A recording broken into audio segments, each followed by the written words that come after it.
4. Well, this one most definitely holds a special place in my heart. As it should, and not just because you play Trunks in our series. History of Trunks is the tale of the titular character's haunted, apocalyptic future, where the androids have wreaked havoc, and it's up to this timeline's Gohan and him to save what's left of their world. Easily one of the bleakest, darkest entries on the list. A good portion of the movie is spent on the androids destroying the cities, terrorizing people, and basically just having the time of their lives as they bring death everywhere they go. But it's also about the developing relationship between Trunks and Gohan, and the growth of Trunks into the young man we see in the series. It's by no means perfect, and suffers from questionable logic in a few places, but its subject matter and willingness to delve into such a depressing, dark subject really helps it stand out. There really is almost no feature like this on the list, with the exception of the next special, and it's definitely a classic in the franchise, featuring one of the best Super Saiyan transformations in the series. Dark, emotional, and expanding upon the lore of the universe, History of Trunks is one of the finest contributions into the history of Dragon Ball, which, again, could very well be said about the next entry on the list. 3. Remember how we talked about episode of Bardock completely missing the point of Bardock's character? Well, here's the special that really gives you the down and dirty. And boy, is it both down and dirty. Bardock, the father of Goku, is a member of the Saiyan squadron employed by the tyrannical overlord Frieza, meant to conquer planets in order to sell them off under Frieza's bidding. However, when a routine mission goes awry, he finds himself given the power to see the future, and the future isn't very bright. Well, except for the explosion of his planet. Probably want to wear shades for that one. Unless you're Frieza, in which case, just enjoy the fireworks. This special is really fascinating because it has no trouble thrusting you into the meat of the action, giving you a brief introduction to Baby Goku and then switching immediately over to Bardock, well, doing his job. A job he seems particularly happy doing. Yeah, see, the Saiyans always seem pretty content to mercilessly slaughter the inhabitants of whatever planet Frieza pointed them to, and Bardock is no different. He's a violent, self-serving asshole whose only real concern outside of his own safety seems to be his crew. His own son is a write-off in his eyes due to his measly power level, and he seems proud of how well he and his team do their jobs. And that's what makes him a fascinating character.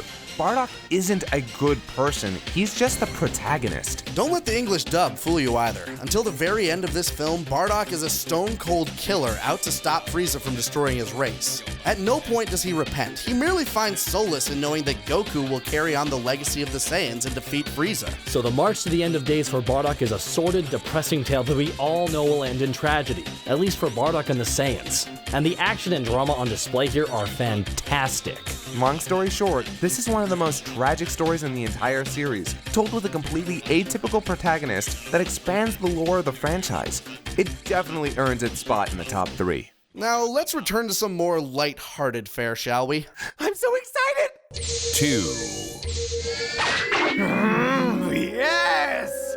Okay, while Kaiser is busy fangirling in the back, let's talk about how World's Strongest made it to number 2 on this list.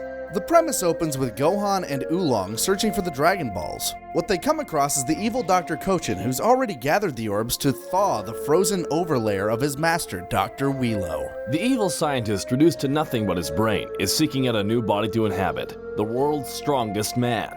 When he erroneously assumes it to be Master Roshi, his sights turn to Goku after Bulma accidentally spills the beans. This movie is one of the only ones on the list that steals almost nothing of its premise from the series.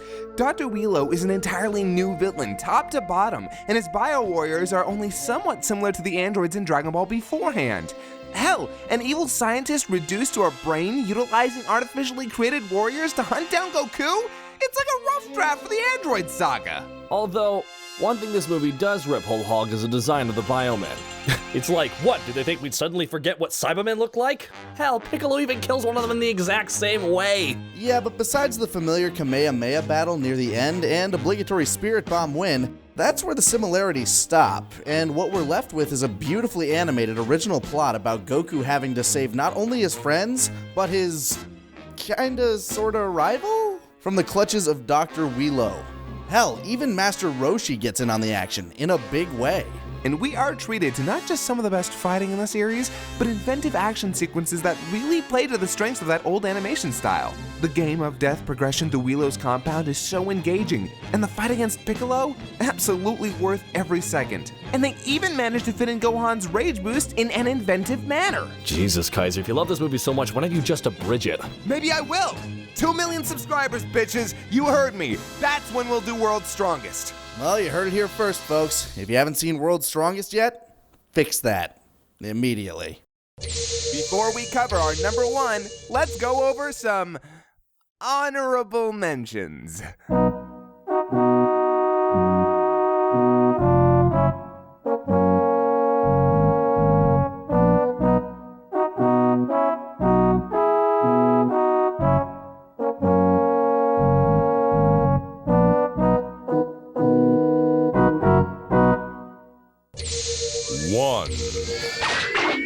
Yeah, sure, we understand there might be a little bit of blowback for this pick, but we do stand by this choice 100%. Some of you might believe that this is because it's one of the newer movies, and thus we think it's better because of it. But considering Plan to Eradicate the Super Saiyans is all the way near the bottom of the list, sitting right next to episode of Bardock, I hope it's apparent that that isn't the case. Battle of Gods was the first to be widely considered canon by the fanbase, and the first film period in over 17 years. It's all about the god of destruction, Lord Beerus, who has awakened from his extensive slumber early due to a premonition that a strong warrior would soon present themselves to challenge him. A Super Saiyan god. His assistant Whis instructs him that the only possible candidates reside on Earth, with the exception of Goku, on King Kai's. What we're presented with is a franchise first, a film that expands the canon lore of the series, expands the story, and gives us legitimate character development. One of our biggest gripes with the films is how the characters barely change from beginning to end, and it never honestly feels like the events of the story have left any real impact on them. Here, though, we see Goku's cockiness lead to a humiliating defeat, expressions of frustration with the God power-up, and an exploration into his character that no other movie provides. Even better, Vegeta is taken full advantage of here, both showing his development since the Buu saga by openly embarrassing himself to the end of saving his family and newly accepted home, and by showing his devotion to his wife? In the form of one of the film's most satisfying sequences. But maybe most groundbreaking about this film is the villain. Another sticking point with the films is their lack of real character to be found with any of the villains. Beerus, on the other hand, he's one of the best villains in the franchise. Period. He's complex, intimidating, but most of all, hilarious! He swings between wildly immature and impeccably cool at the drop of a hat. His casual attitude mixed with bouts of rage alone would make him stand out, but it's all pulled together by the immense power and authority he exudes in every scene. His introduction alone is enough to sell you on him. He's not afraid to be silly, but there's nobody you want to cross less. And let's not even get started on Whis and how he plays into the overall story. Hell, he's one of the reasons Resurrection F was as good as it was. He's a character unlike the entire franchise has ever seen. Both him and Beerus own every scene they're in. Now, if only these guys had gotten just a little less screen time. Yeah, while they definitely work in their scenes while interacting with other characters, on their own, these three are boring and completely pointless. But that's a small price to pay for a film that set a bright, shiny new standard for Dragon Ball films. And that's it, folks. Thank you so much for joining us for another DBcember as we expressed our love and other emotions for the long, wild ride through the series-long list of movies and specials. It was a ton of fun returning to all of them, and we'd absolutely love to get your feedback on this list in the comments below. But for now, sayonara, and have a happy DBcember.